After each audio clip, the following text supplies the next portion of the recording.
Αυτό που ζήσαμε στην Ινδία ήταν ίσως το πιο τρελό πράγμα που μου έχει συμβεί ποτέ. Βγήκαμε στο προαύλιο του ξενοδοχείου μας επειδή ακούσαμε δυνατή μουσική, τύμπανα και τρομπέτες, και ξαφνικά πέσαμε πάνω σε ένα γάμο. Και όχι έναν απλό γάμο, ολόκληρη παρέλαση. Ο γαμπρός πάνω σε άλογο, η μπάντα της Τζαϊπούρ να παίζει δυνατά, ο κόσμος να χορεύει στο δρόμο, λουλούδια, ομπρέλες, χρώματα παντού, κυριολεκτικά ολόκληρο πανηγύρι.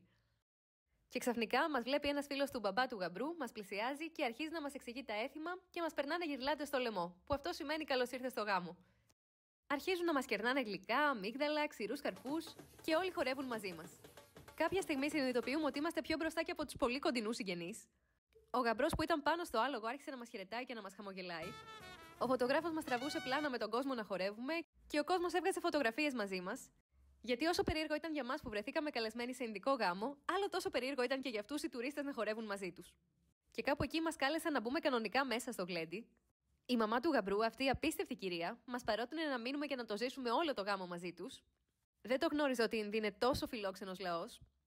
Κάποια στιγμή, βέβαια, όσο και να έδειχναν ότι το εννοούν μέσα από την καρδιά τους να μείνουμε, αποφασίσαμε να αποχωρήσουμε. Εκείνη τη μέρα όμως συνειδητοποίησα κάτι μαγικό. Ότι παρόλο που δεν μιλούσαμε την ίδια γλώσσα, είχαμε διαφορετικά έθιμα, τελείως άλλη κουλτούρα.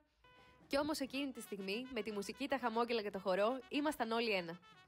Μας έβαλαν μέσα σε μια τόσο δική τους ιερή στιγμή και δεν ήθελαν απλώς να τη δούμε, αλλά ήθελαν να τη ζήσουμε μαζί τους.